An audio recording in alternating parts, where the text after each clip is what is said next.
Thank you, Lizzie. Okay. So I may try to move this around to see if people are speaking, or I'll just leave it static like this. Okay. Very good. Ed, do you have any openings? Yeah, to continue with my kids' notes to God. I'll read the rest of them. Dear God, who draws the lines around the countries? Nan. Dear God, are you really invisible, or is that just a trick? Dear God, on Halloween, I am going to wear a devil's costume. Is that okay with you? Dear God, did you mean for a giraffe to look like that, or was that an accident? How did you know you were God, Charlie?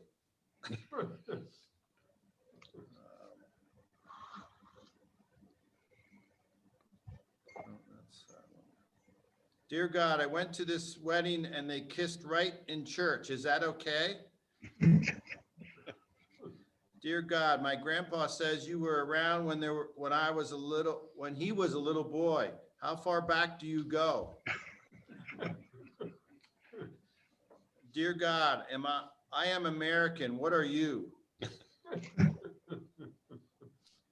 Dear God, thank you for the baby brother, but what I prayed for was a puppy. Let's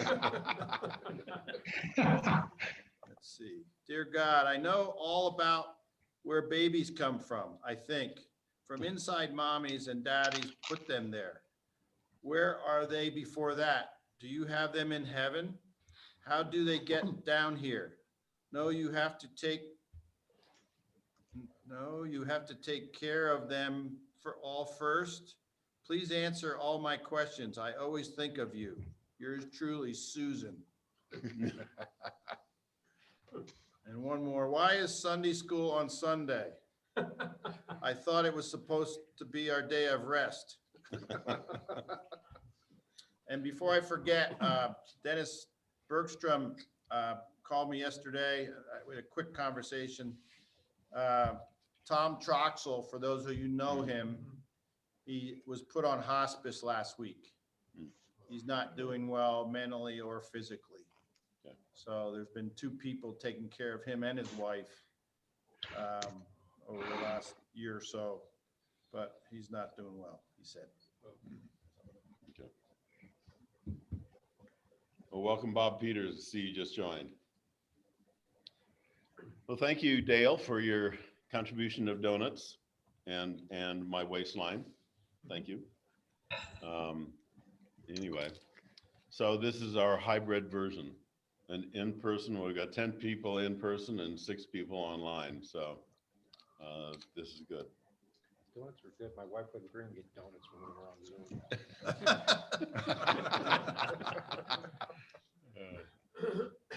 Dale, do you want to go ahead and lead us in devotions and our opening prayer, please? I went back to somebody that I always enjoyed reading. How many of you know of Henry Nouwen? Oh, yes. Good stuff. I got the chance to hear Henry Nouwen in Denver many years ago. Okay. He was fun to listen to. He was Dutch, so he had a special way of speaking. But Can they hear him? We test it. You can hear Dale? you can hear Dale okay? Not really. They've all fallen asleep. Move that a little closer. It is on. Very light. Thank you. Okay. well, I'm a member of one of the last disability groups, the Heart of Herd. That hurt immunity. Oh. Too early. I've been around him too long. We did miss a lot of this when we were meeting remotely. Couldn't get in when I was in the Air Force, a drill sergeant took me aside one day and said, Peterson, with that voice, you're never going to amount to anything. And he was right. 'Cause look how I ended up. Looked pretty good to me.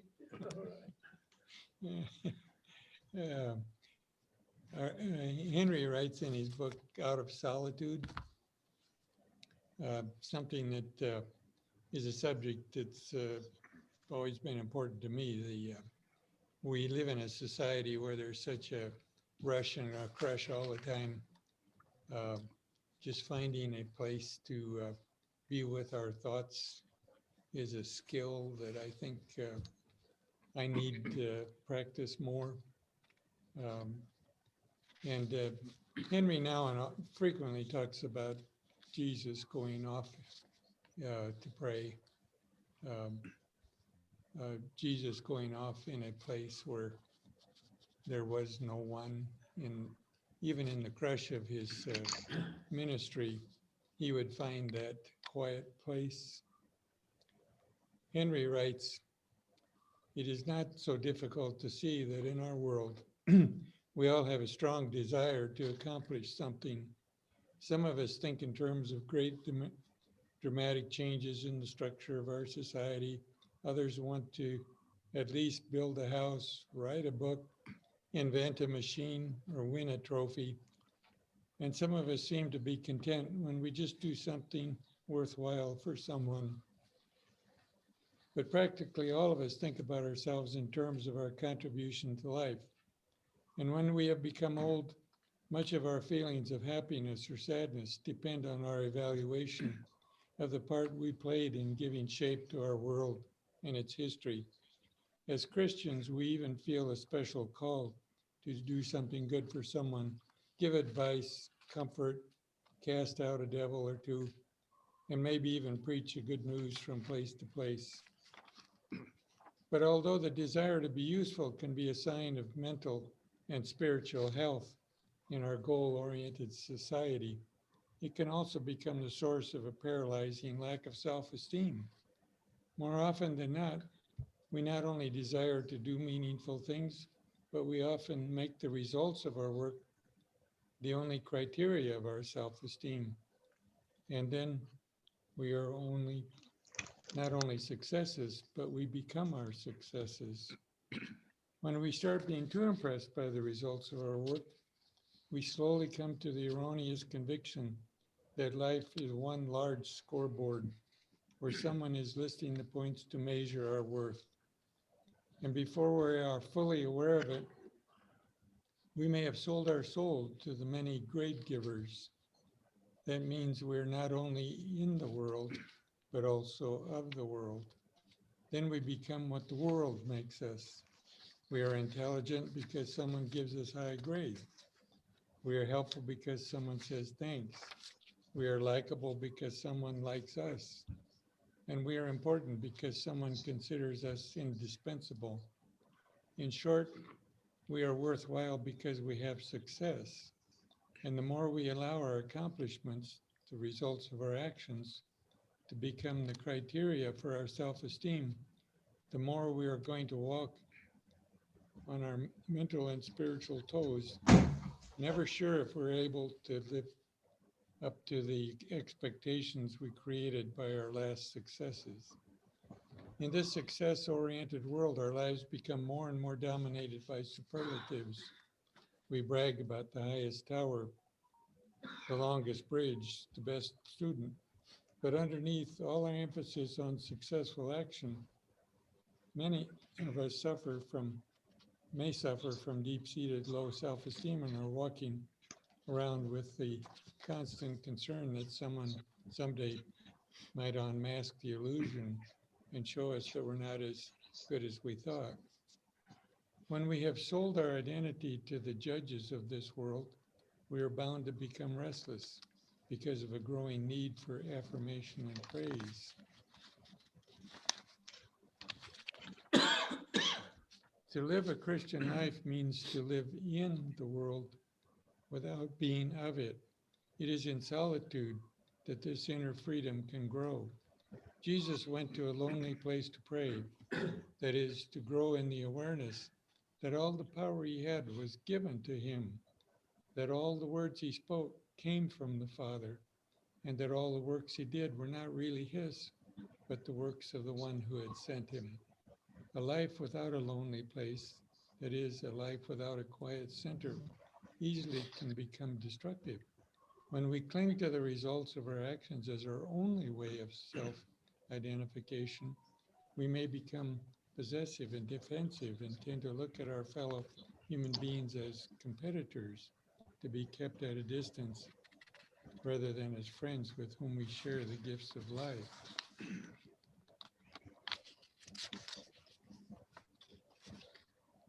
In solitude, we can listen to the voice of him who spoke to us before we could speak a word, who healed us before we could make a gesture to help, who set us free long before we could free others, and who loved us long before we could give love to anyone. It is in this solitude that we discover that being is more important than having, and that we are worth more than just a result of our efforts. In solitude, we discover that our life is not a possession to be defended, but a gift to be shared. It's there we recognize that the healing words we speak are not just our own, but are given to us, that the love we can express is part of a greater love, and that the new life we bring forth is not a property to cling to, but a gift to be received.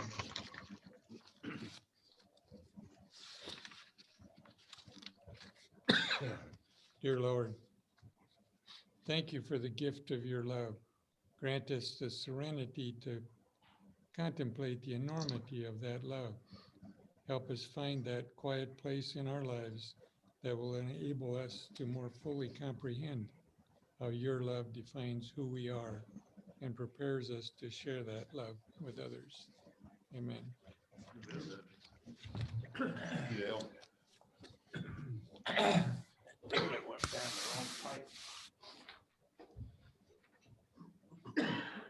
So before we turn it over to Arnie, we have people signed up until July 13th for devotions per lead and in-person donuts. So I will send this out again and ask for people to volunteer. I think what I'll do is just pass this around to the 9 of us that are here in person. So if you can help with that, that would be grateful. I'll do that. One of them in August sometime there. Okay. We got kids moving here and there, so.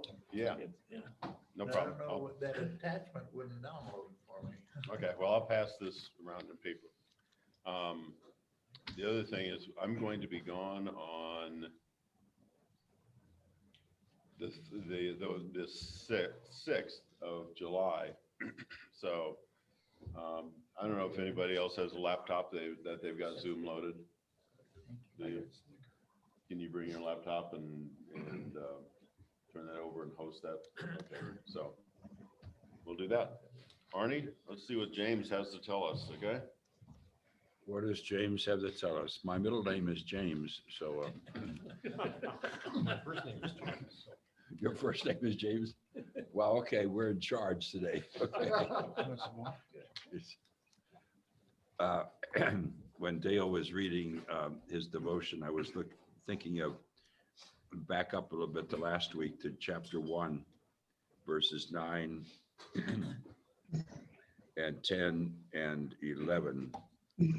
The brother in humble circumstances ought to take pride in his high position, but the one who is rich should take pride in his low position, because he will pass away like a wild flower. For the sun rises with scorching heat and withers the plant, its blossom falls and its beauty is destroyed. In the same way, the rich man will fade away even while he goes about his business. So what I think James is talking about here is that the brother in humble circumstances ought to take pride in his high position. His high position is his belief, his faith, his trust in his Lord. And then the one who is rich should take pride in his low position. In other words, understanding that wealth is not everything, but what defines you is your faith. And I know, going through life, it's what do we usually choose that defines us? Well, I got a college education, or I got this good job, or I made sergeant in the Air Force, or or colonel, or whatever. But what really defines us? It's not these. What defines who we really are, and it's our relationship to Jesus. We can define ourselves in terms of our wealth. We can define ourselves in terms of our position. We can define ourselves in terms of what we've accomplished in life. But what really is key is who we are in terms of our connection to Jesus. And that is the thing that ought to define us. If I define myself by other things, by other aspects, then I am missing the key and the core of it all. So, I mean, I think that's one thing we all need to take a look at is what is it that defines me? And prayerfully, it will be that it's my connection to Jesus, that Jesus is my brother, that Jesus is the one who gave his life for me, that Jesus is the one who sets the pace and who walks with me down the road of life. And whether I am rich or poor, whether I'm black or white, whether I'm Republican or Democrat, what really defines me is that I am a brother of Jesus and the faith. And that sometimes I think a struggle we have in terms of as we live out our lives in a contentious society, in a world, it's sometimes hard to remember. Okay. We went through some of chapter 1. I kind of forgot where we were. We're going to just kind of let's pick up in chapter 1, verse 13. When tempted, no one should say, God is tempting me, for God cannot be tempted by evil, nor does he tempt anyone. But each one is tempted when by his own evil desire he is dragged away and enticed. Then after sin has conceived, it gives birth to sin, and sin, when it is full grown, gives birth to death. Just turn to Genesis chapter 3, back there.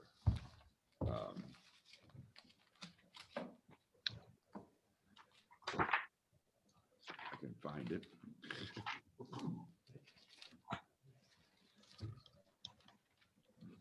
You guys online here, okay? Yes. Okay, thank you. Fall of man. Yeah, the fall of man.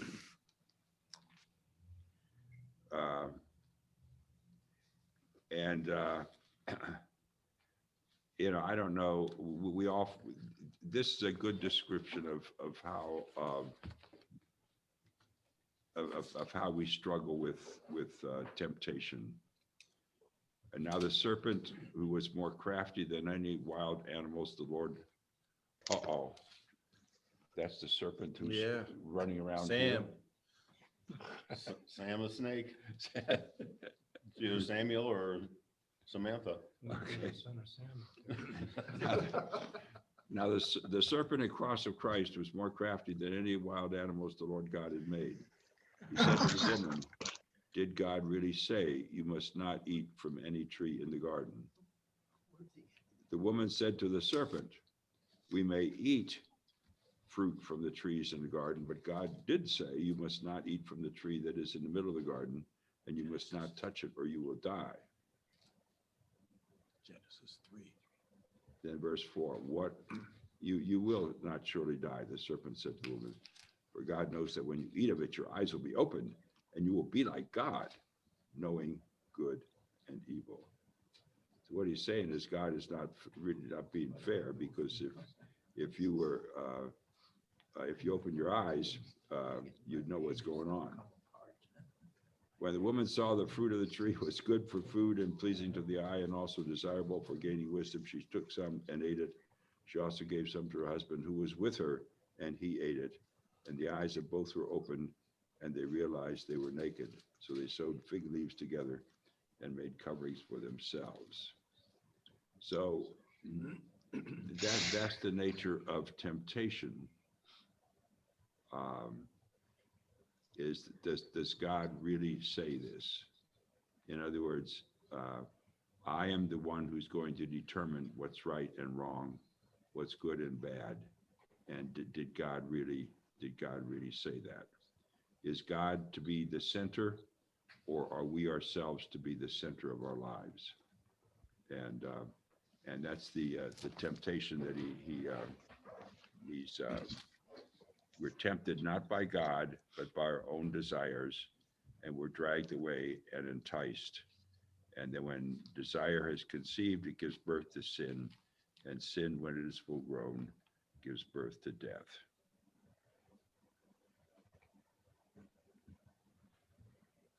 Do you find struggle in your life when it comes to this thing?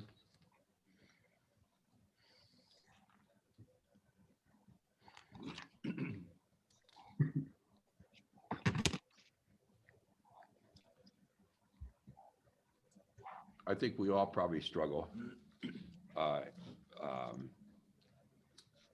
It's probably only in the confessional booth would we admit what we're struggling with. But I think that's the nature, isn't it? That we all we look around, and did God really say? And that's the question. And we say, well, God maybe was not fair in saying that, or maybe God was not, God didn't really understand. You know, I'm the one who's down here. I'm the one who understands what I'm facing. Did God really say? But that's the nature of temptation, is that it begins with not with God, but with our own desire, where we desire to be like God. And where we desire to be that way. One of the struggles I sometimes have is when you drive up to a corner and, you know, there's a beggar out there with a sign, and, you know, Jesus said, do unto others, right? But how do you know that person is valid? Or he's out there just making a living? You know, that's what he chose to do. And so, you know, I don't know if you can call that sin, but if you want to follow Jesus' words of do unto others as you would have them do unto you, you want to help somebody, but is it valid help to some of those? I know some of them aren't, you know, for a fact, but I mean, it's, Yeah.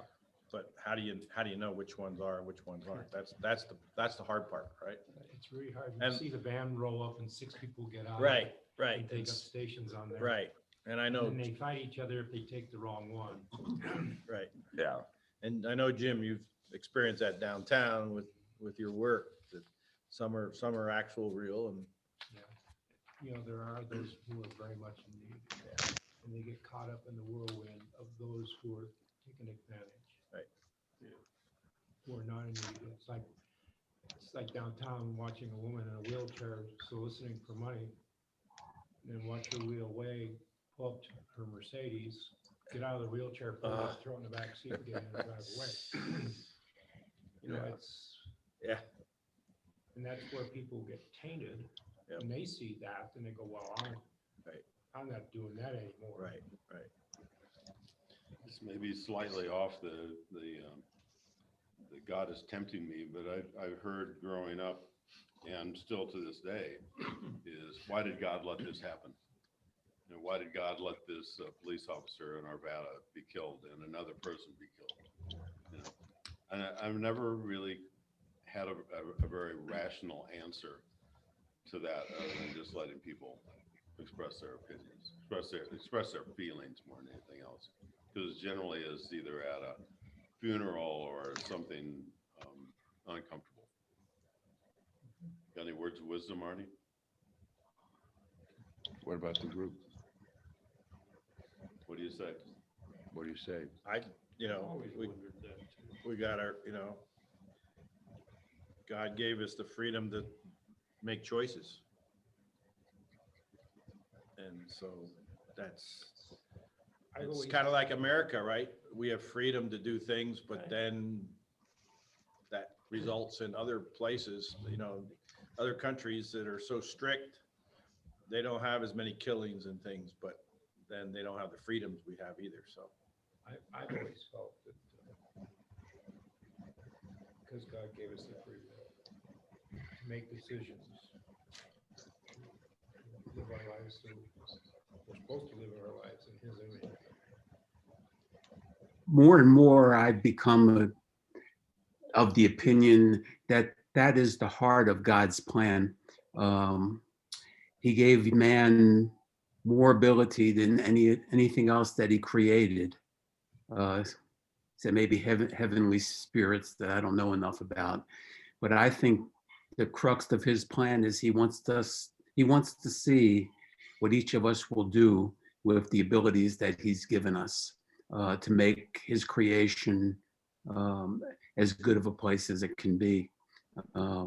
I think if you go a little further in Genesis, when you read about the Tower of Babel, that's also another area where He said, look what they've done. They think they can be like us. I'm going to change their language so that they can understand each other. So I think right from the beginning, it was man trying not to be like God, but be better than God, and that's what gets us in trouble. Even with things like the vaccine now, where we want to take credit that we've created a vaccine as quickly as we have, but we only created that vaccine because God gave us the ability to do it. You know, Apparently he couldn't hear you talking. if we depended on God to intercede when we have troubles, tribulations, then we would just put up our feet and say, He'll take care of it for me. So we don't make decisions. We don't try to do what's right. We just wait for Him to come down and that's it. And that's not what it's meant to be. So when people ask, well, why did God allow that to happen? Well, we have to see things happen that are not good things in order to understand what we need to do that are good. Could you guys hear Jim talking? Yes. Okay. My comment is, Arnie, back to James, isn't part of what your question, the answer to your question in verses 13 and 13 through 15 in James? Go ahead. Yeah. When tempted, no one should say, God is tempting me, for God cannot be tempted by evil, nor does He tempt anyone. But each one is tempted when, by his own evil desire, he is dragged away and enticed.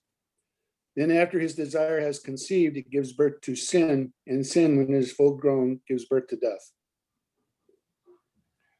The struggle is within us. The struggle is not in God's heart. God knows what He wants and what He creates, but the struggle is in me. I want to be God, and if I want to go 100 miles an hour in a 60-mile zone, watch out, Ed, I'm coming down the road, or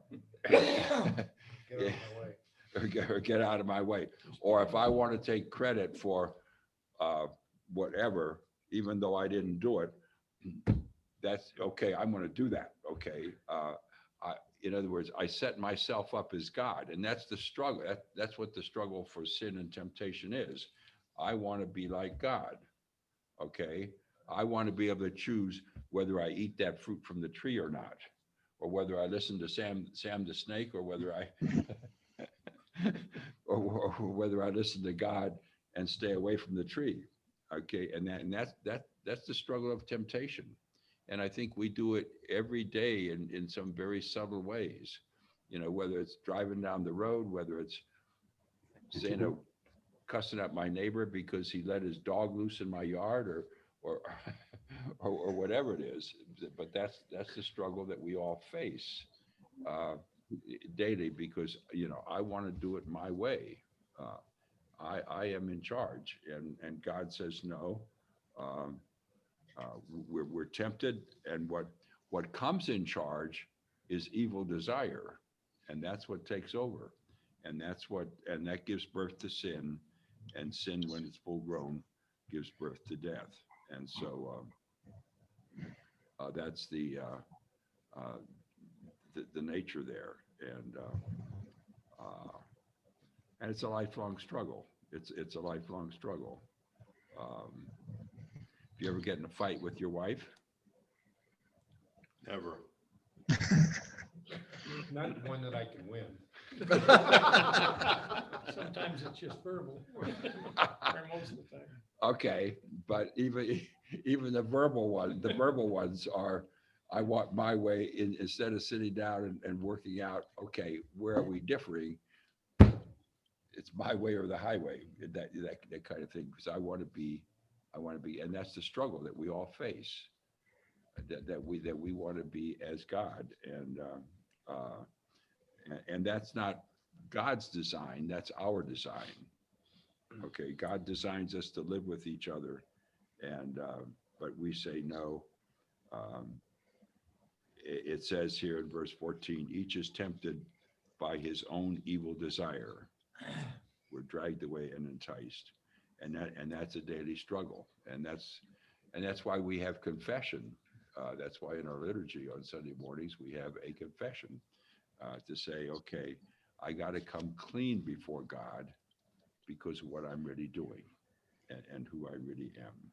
And I probably told you this before, but my dad and mom were married 71 years.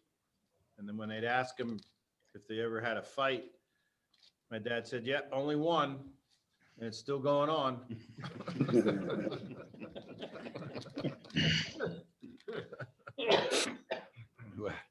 yeah, and maybe part of our life is always having a fight with God, okay, and saying, okay, it's whose way is it, and God keeps trying to shape us and open us up to His will, that we take, coming back to verse 9 and 10, that we take pride not in our position, but in our connection to Jesus as our Lord and Savior. And then, okay, going on. Pastor, Yeah. I do have a question. Because we were originally part of the Catholic faith, Catholics can go in and have personal confession. Is there a way that a Lutheran can go in and have personal confession? I've never experienced it or talked to anyone that has. And would a pastor be able to, is it more of a counseling session? Or I know with the Catholics, go out, sin no more, and say, Hail Mary 15 times or something like that. Well, there is no, liturgically, there's no system set up for that. In my ministry, I have at times had people come in and say they need to clean their plate and talk about what's happened. And then, as they confess their sin that way, as a pastor, I do announce grace and forgiveness. And, Okay. And, that's kind of the role of the pastor, that if you're struggling with that, to sit down, and in the Lutheran system, it's more of a counseling situation where you go, we do not have Saturday morning confession. Right. Where's the confessional booth here? In the golf course. On the golf course. No, I think on the golf course, you probably have more struggles with sin. Got more chance of being hit. Not my game.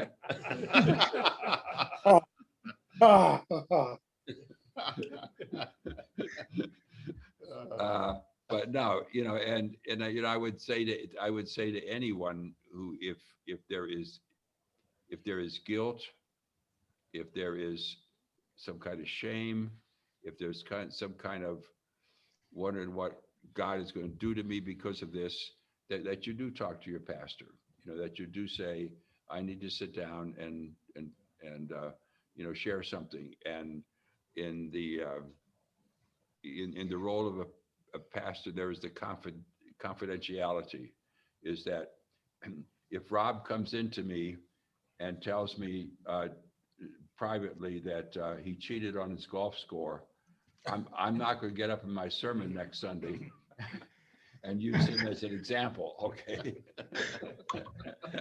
It really wasn't 90. In Florida, the alligator eats you if you score. But I have had, when we lived in Cincinnati, I had an interesting time going on with in my work, and I sat down with my pastor, and he went through kind of personality profiles and things like that, and really helped. But yeah, I've done that. Mhm. I have to throw in a pitch for my meditation because going to that quiet place. Mhm. One time I attended a workshop with a religious group, and I traveled a long way to get there. I had to make special arrangements to get out of work. I had gone through so much to make this possible. And I get there, and the leader of the workshop said, now, you're each registered in separate bedrooms. Go back to your bedroom, and you can come out for our congregate meals, but I don't want anybody to talk during the meal. Mhm. And when you're done eating, go back to your room. And then we'll meet back here on Wednesday. That was 2 days down the road. And then we'll recommence our dialogue.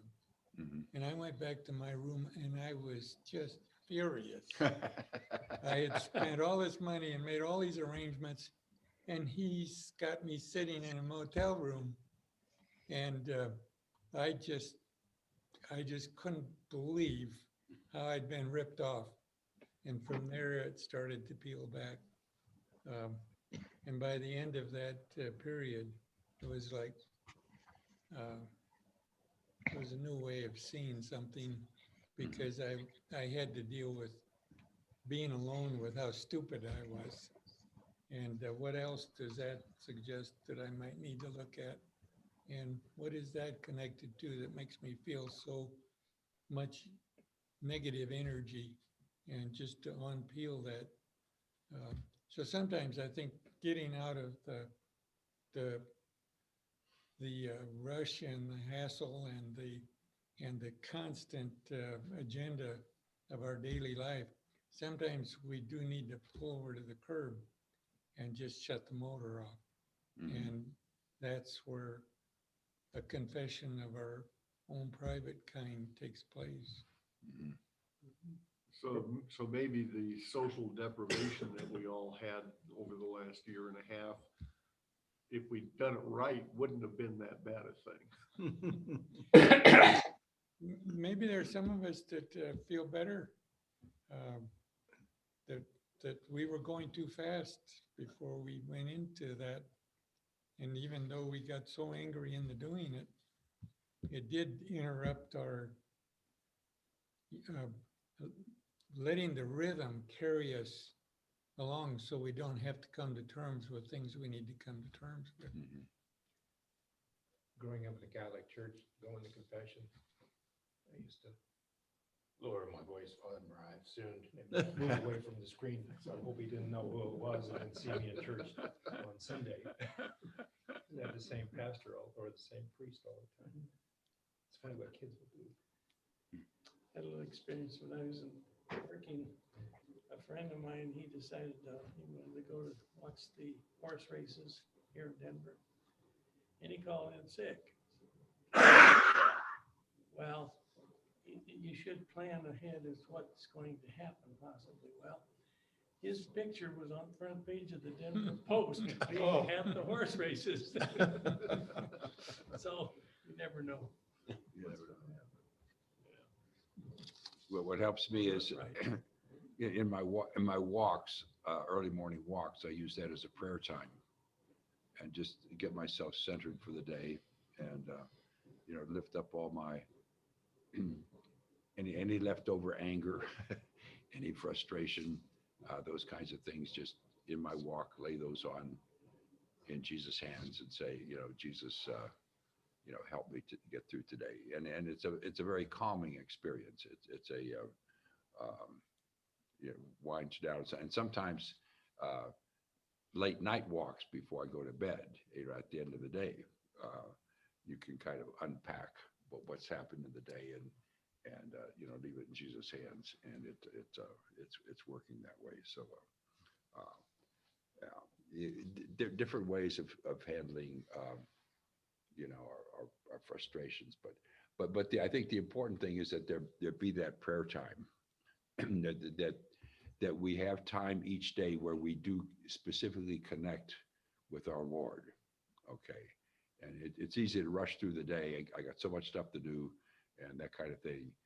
But to set that time aside, because that is what then gives you the ammunition in the face of temptation, because you've been in communion with Jesus, you've been in communion with your Lord, and he's walking with you, and it's a way of saying, okay, he's the one who's strengthening me and seeing me on my way. And I think that becomes an important element as we live out each of our days in that way. Yeah. Okay. Okay, we'll move on to verse 19. My dear brothers, take note of this. Everyone should be quick to listen, slow to speak, slow to become angry. For man's anger does not bring about the righteousness of life that God desires. Therefore, get rid of all moral filth and evil that is so prevalent, and humbly accept the word implanted in you, which can save you. So there's a struggle between my anger and the word, a struggle between I want to be quick to speak and slow to listen. Okay, if I were writing this book, that's how I would put it. Okay, but therefore, what we need to do is we need to listen to what slow to anger. Because the anger does not bring about the righteous life that God desires. And then verse 22, do not merely listen to the word and so deceive yourself. Do what it says. Anyone who listens to the word but does not do what it says is like a man who looks at his face in the mirror and after looking at himself goes away immediately and forgets what he looks like. But the man who looks intently into the perfect law that gives freedom and continues to do this, not forgetting what he has heard, but doing it, he will be blessed in what he does. So that becomes, and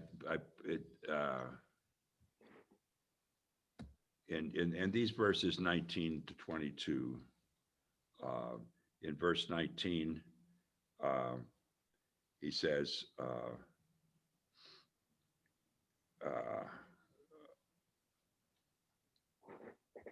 in other words, he's really asking us what is inside us, okay?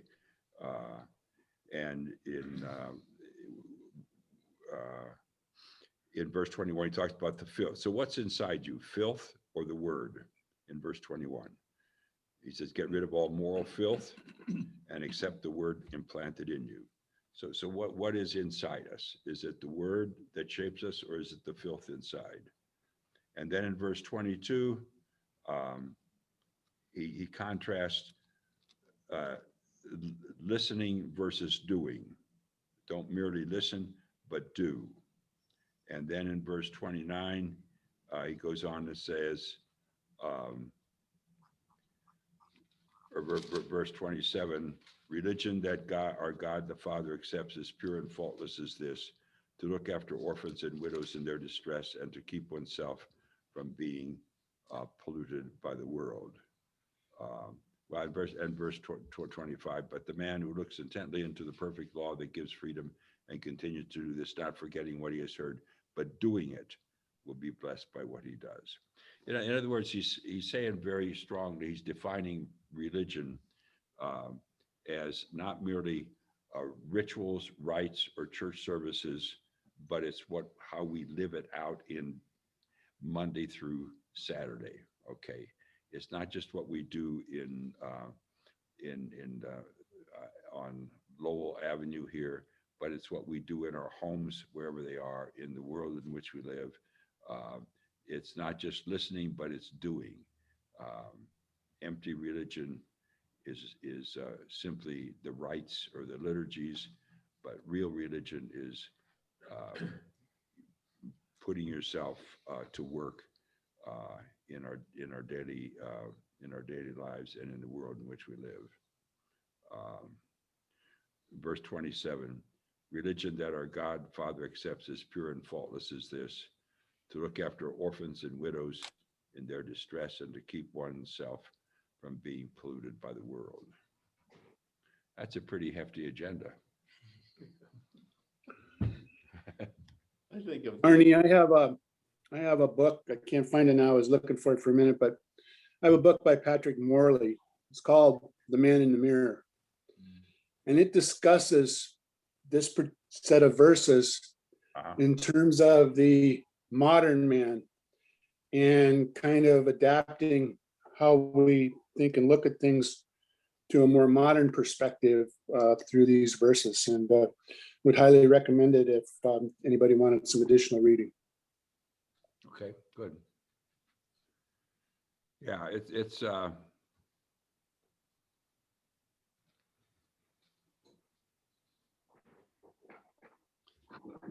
I see that Yeah, slow go to anger is probably the most difficult thing. Especially when you're driving. Okay. On the golf course or on the highway? No, the golf course is fine. No problem on the golf course. That's. Now, let's have true calm. confession here, Bob. That's right.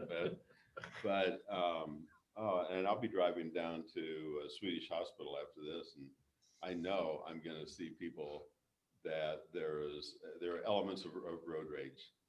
You know, people not letting somebody else in, or somebody pulling up next to you at a stoplight so they can charge ahead. And the other thing I see is my children, their children, and I've seen good examples of being slow to anger, and I've seen bad examples of slow to anger.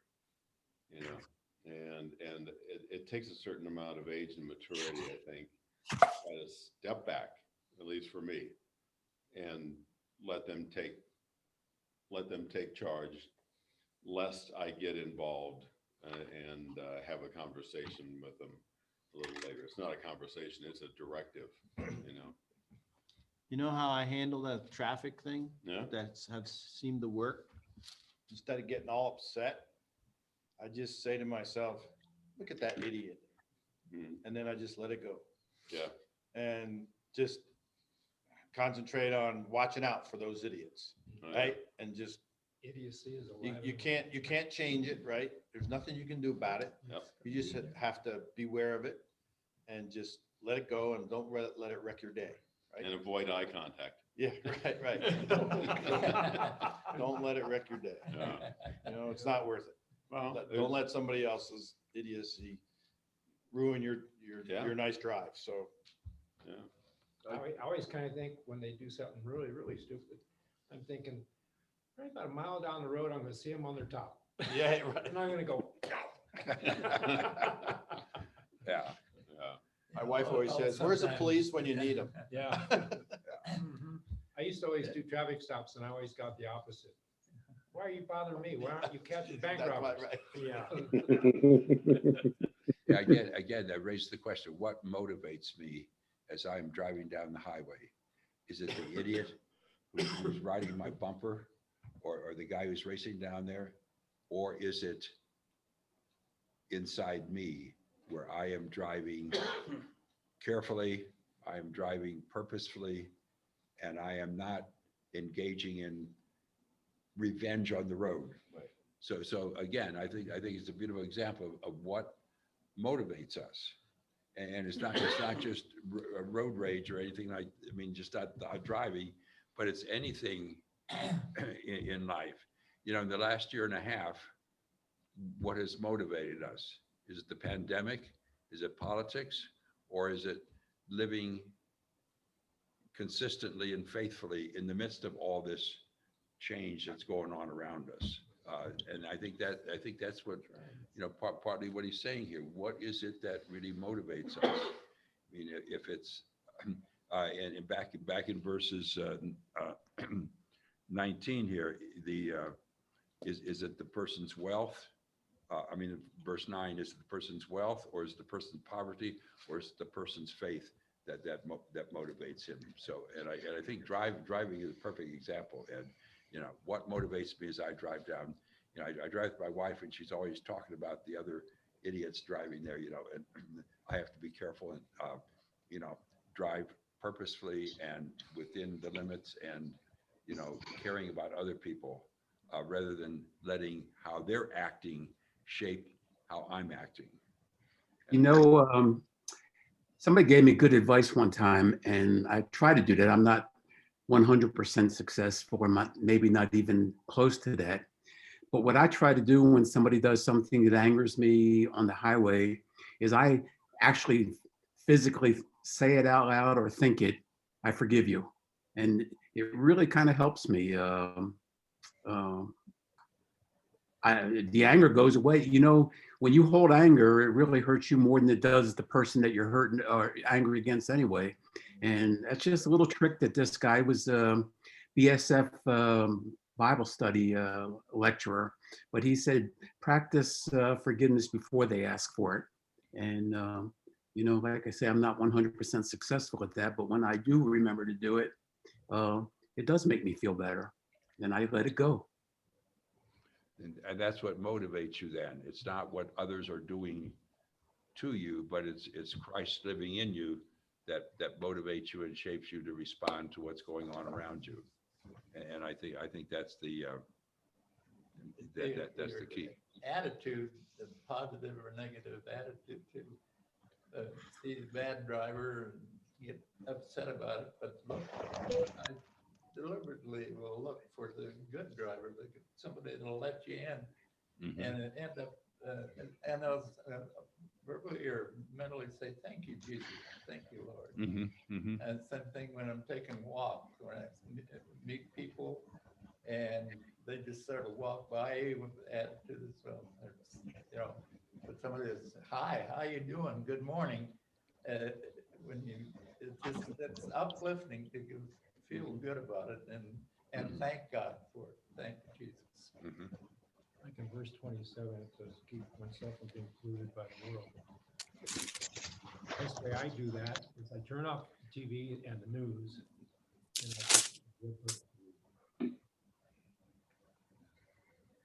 I mean, it works wonders, because if you watch the news, the steam comes out your ears, and you want to throw bricks at the TV set. There's a lot of, I just find it so much easier, I leave the news off. Watch a baseball game or a football game or something, maybe. Have something to get excited about, huh? Yeah, at least there used to be no politics.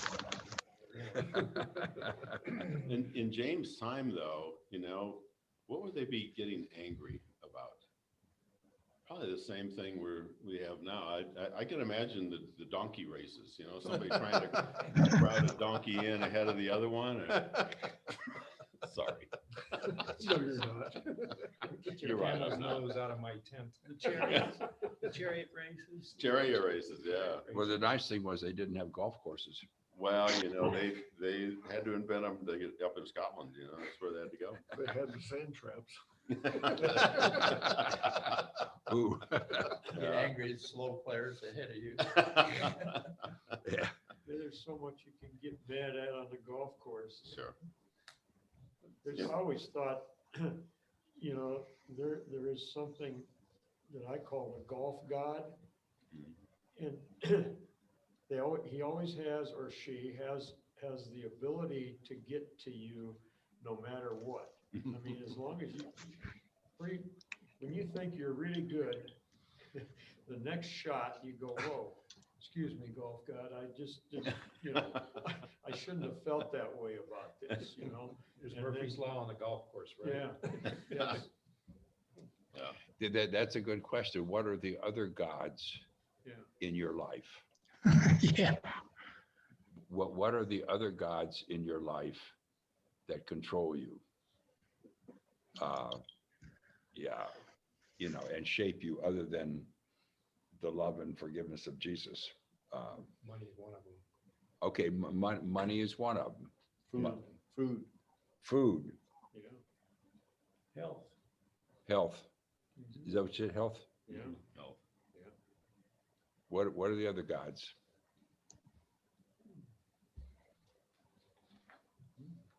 Yeah, I think. Drink for some people. What? Drink. Drink, okay, drink. Kindness. Yeah, that's true. It's a positive side of it. Right. And I think that's part of the self-examination that we each have to go through, is what is it that controls us? What is it that shapes us?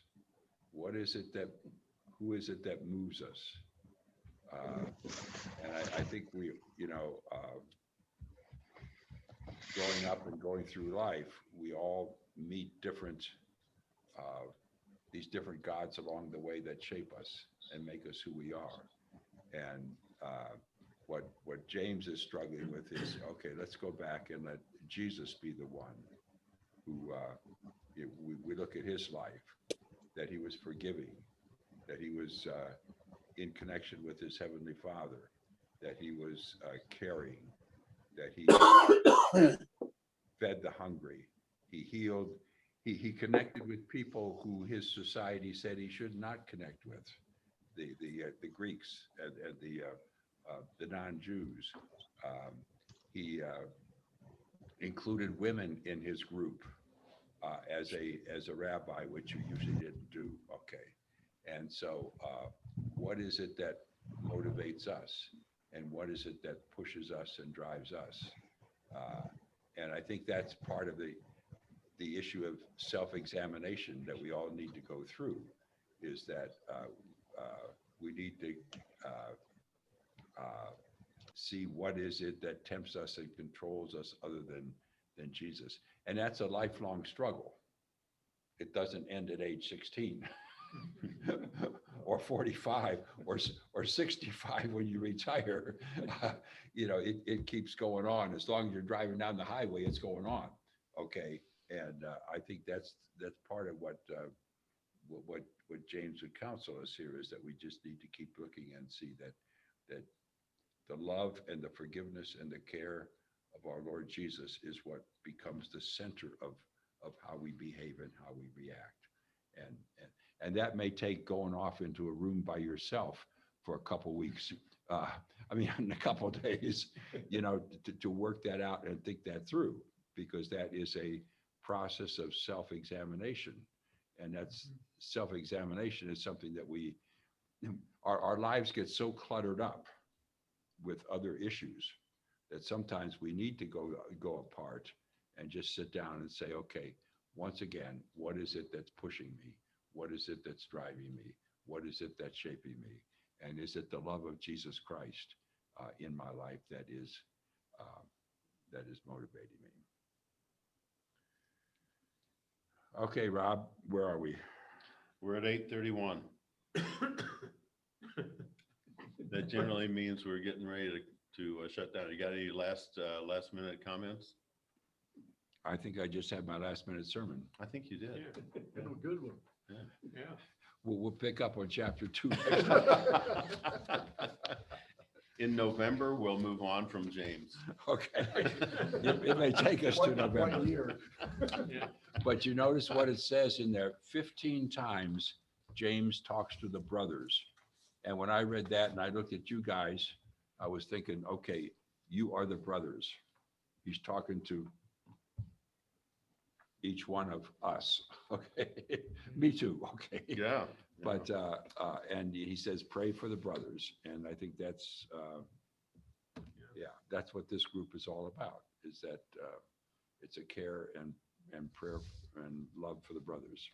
I think James speaks more to modern man than people realize. Mhm. That's a good point. How many people actually really kind of study James? You know, they read the other gospels, but how many of them really concentrate on James to where it really pinpoints Mhm. where you should be and what you're doing? I find this very uplifting. Yeah, and a lot of, coming out of a conservative Lutheran branch, a lot of it is trying to define doctrine instead of trying to define life. Yeah. And I think James is very much into saying, what is life? What is the Christ-like life like? It's like the Pharisees for the Jews. They were so concentrated on the law, Mhm. they were missing out on life and the reality that was going on around them. And so when people didn't really follow the law, they were willing to punish them severely without really realizing, the law was not everything. So, Okay, let's go ahead and we'll do a quick check-in, and Dale, you'll close us with the Lord's Prayer. That'd be great. And then I will pass around the paper as we're doing the check-in. So if you guys would be so kind, I would appreciate that. Let's start with folks online. Ed Quintrall, I'm going to start with you for your check-in, please. Doing well. My only problem is, and my wife has pointed it out, that I'm figuring out ways to, shall I say, bypass the sling and do things my own way. But soon, with the exercises and everything else, I'm sure that things will be fine. But doing well and enjoying life. Thank you. I think that's called slow to heal and quick for the desire to get better. Yes. Been there, Yes. done that. Okay. Who else? I know we've got Vic over here. We're doing good. In the last month, we've been able to get out and actually go see some musical shows. We went to one at the Boulder Dinner Theater that was enjoyable. And then just last week, we went over to the Arvada Center and saw another one that they're putting on as kind of a serialized thing. It's more than one showing. And it's really good too. I encourage any of you that want to get out and do something to look at both of those venues and see if there's something you can find, because we've enjoyed using them this summer. Very good. Gary Ropek? Doing well down here in Florida. It's time for me to take my lumps because all winter I gave you guys crap about the weather. It's so bad outside now with the humidity and the heat that to go outside, it's hard to breathe. So my turn to take the lumps. Doing well. Well, take care. Okay, and then Bob Peters? Things are here basically okay. We'd been under the weather a couple of days myself. Did have the legal Zoom session with my daughter over the child custody thing, we didn't get very far. In fact, my daughter-in-law actually sat in on it and I was on the sidelines, which is probably better. I'm too emotionally involved in it. Anyway, so we go before a judge in late this fall sometime. No date yet, and probably is not going to come out in our favor. I've discovered that the legal system, when you have an arbitrator, their job is to give the requester most of what they came for. I've seen 2 examples of that now in my grandson's case, and neither one's turned out very well. Anyway, so that was pretty disappointing, but we're marching on. Other than that, we're okay. Very good. Tom Littleton? Doing okay. Thank you very much. And your results from your tests are? Oh, I've so far so good. Just continue to monitor for another 3 months. So I'm happy about that. Great. Good to hear. Grover? Everything's going fantastically. I spent a week down in Dallas with my niece and her 3 little boys, a 3, 5, and 7-year-old who just about ran all of us in the family ragged. And the heat down there and the humidity, with it being 100 degrees and 90 or 95% humidity, when I got back here, it was 95. It felt cool. I felt blessed. And after being back for 2 days, I took off and spent the weekend over in Grand Junction at one of the Masonic events that I'm involved with. It's a lot of traveling, getting to see a lot of people, making up for some lost time, and trying to figure out how to get as organized as I used to be. But it's good. That's good. Jim? No complaints, much. Everything's fine. Very good. Nev? We're doing well, except our family seems to be on a moving go. Our granddaughter's coming here to go to school, and then our son is doing the hiking of the Colorado Trail. And we're gonna have to take him down to get started on that one when he gets here from Washington. And then we heard yesterday that our second son, he is moving to Montana. So, From where? I mean, huh? From where? From Longmont. Oh. So we won't have anybody here of our family close. So Mm. California, Washington, and Montana. Yeah. Whereabouts in Montana? Up Lewiston Uh-oh, or Lewiston. so that's in Idaho. No, Louis. I forget. Livingston. Let's start with L. I'm sorry I asked. When he says he's moving, we'll ask which state. Yeah, there we I don't know go. what state I'm in now. Leroy? Everything is going fine here. I did have a nice visit from Montana, from Billings. My great grandkids were here to visit me, and my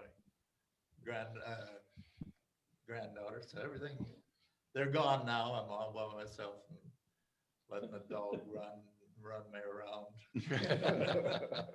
Everything's going well. Very good. Peterson? Yes, sir. I've discovered I have a new supervisor. Actually, it's not new. It's just reaffirmed my wife with this move that we're planning. I'm discovering that there are a lot of things I have not thought about, and I get reminded of that daily, maybe hourly sometimes. And so things are hectic. But everything's, I mean, we're all healthy and we're alive and whatnot. I don't know when our house will be sold. We're putting it on the market around the 5th of July, and we'll see what happens. Everybody says, oh, it'll go like, whatever. And I keep saying, yeah, I'm from the show me state. I'm not going to count on anything until I've got it in my hand. So that's it. Oh, about the golf god. Yeah. I've discovered, the golf god is there, but the real god could care less about my golf game.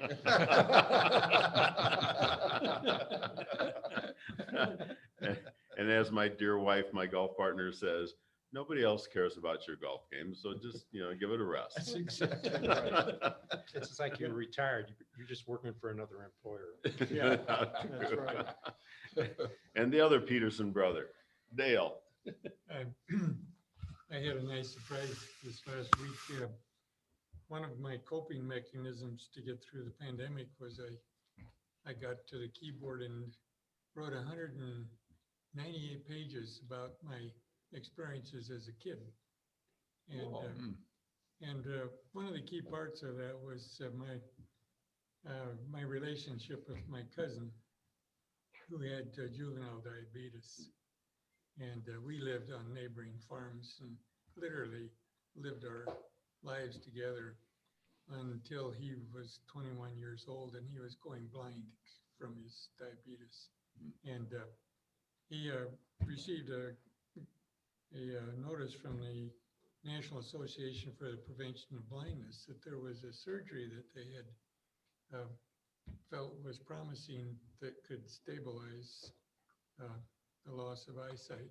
And he had just had a son born a month before and lost his driver's license the same day because he couldn't pass his eye test. So he decided to go for it and he died on the operating table. Let's see. And so I wrote, that was in my book. And so I was checking my emails on Wednesday and there's a message. And it was from Dave Peterson. And I thought it was misspelling of my name. So I opened it up and it was from his son who had seen a copy of my writings that he had gotten from his aunt, who was my cousin's sister. And he had passed it on to him and he said, I want you to know I cried all afternoon because I had never talked to anybody, had never been able to find anybody other than my aunt who knew my dad as a kid. And he said, you opened up a whole new picture of my father. And what a Father's Day gift. That's true. That was just a neat experience for me. So I just really had a good week because of that. Good. That's good. I'm gonna move this over now, so. Ed, Ed Paines? we're fine. I can't follow that. Arnie? What Dale said, one of the things I did over this during the pandemic was write my sister's history. She was a nurse, graduate Lutheran Hospital in St. Louis, the midwife school in Hyde, Kentucky, and then she went to serve at the Lutheran Hospital in Eket, Nigeria. And she was caught in the middle of the Biafran Nigerian War. And all the other personnel at the hospital were evacuated, but she and 3 nurses stayed behind. And their job was they followed the army picking up orphans. And at one time they had 500 kids that they were taking care of at one time. It's a whole host of story, but that's one of the things I did, family history. But it's a remarkable story, but there's much more to it than that. But anyway, we're starting to get out too more, and it feels good.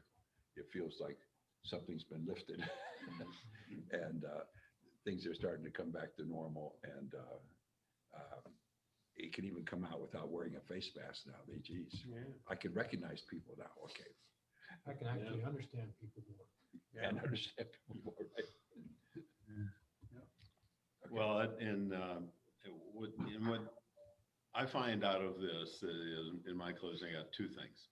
One is these little snippets as we go around of our lives over the last year and a half. It gives you something to talk with people about when we finally meet, have face to face. So the check-in to me is an important function past just the Zoom call. And the second thing is those of us that come from an agricultural background, we look back at it and it was really a privilege to grow up on a farm. And you didn't realize that at the time, but you do now when there's only 1% of the US population that's involved in production agriculture. And so those of us from small towns and rural areas, or actually who grew up on working farms, it's a privilege to do that because we live in a different time. You know, on Father's Day, I was asked by someone what I remembered about my father. And really, what it came to mind was working with him on the farm. And working side by side with him on the farm. Oh, yeah. It was a different life and a fulfilling life, actually. Yeah. One of my childhood experiences, I grew up in North Carolina, and one summer my parents sent me up to Wisconsin to spend the summer on my uncle's farm, and had to get up every morning to milk the cows. And again in the evening.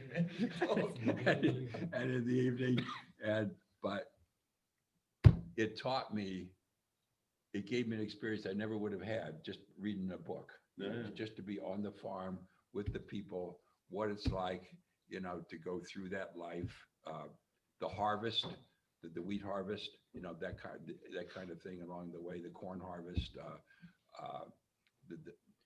all the farmers would work together, harvesting each, you know, together, and then you'd have a big meal because all the wives would get together and have the meal, you know, and it was the community aspect, you know, the agricultural aspect.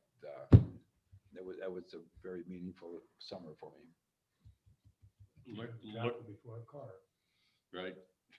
Learning to care for livestock, I think gave also a great deal of appreciation for their lives and what we did with them for you know, animal protein and things like that, and harvesting. So the other guys, I don't know, we talked a little bit about the Sam the snake. So during my spraying activities the last 2 weeks, I've seen this snake slithering through the preschool playground. And yesterday it came from just the west side of the building across the asphalt. So I had a close encounter with the snake again. And I must say the preschool director and some of their staff don't really like that around the children. But anyway, so we named it Sam the snake, and they can be Samuel or Samantha, it doesn't matter. So Sam is the newest preschool enrollee. Anyway. And you could read about Sam in Genesis 3. I keep telling Amy that it should be a learning experience for the kids, not being afraid of it. Well, with that, thanks, everybody. I will, and thank you, gentlemen, for signing up for donuts and devotions and prayer leads. So let's close. Dale, would you lead us in the Lord's Prayer? Thank you. Our Father, who art in heaven, hallowed be thy name. Thy kingdom come, thy will be done, on earth as it is in heaven. Give us this day our daily bread, and forgive us our trespasses, as we forgive those who trespass against us. And lead us not into temptation, but deliver us from evil. For thine is the kingdom, the power, and the glory, forever and ever. Amen. Thank you. And there's something refreshing about having all of you together and saying the Lord's Prayer together, as opposed to trying to do that on Zoom. Without a mask. Yep. Without a mask. Yeah. So I made Rob- the coffee. Could I get a volunteer to clean the 2 pots? Yep, I'll help too. Yes, Rob, did you send me last week's video? no, I didn't. I will. I'll Why don't you send them both together if you could? I'll Yep. do them both. Okay. I'll punch them out. I've got medical appointments for the next 2 hours, so we'll check in later. Whenever you can, whenever you can. Will do. And take another donut. Yeah, Dale's got a lot of donuts here. Sorry you can't share. I'm gonna take one. Okay, Vic. See y'all. I'm not proud, I'll take. Take care.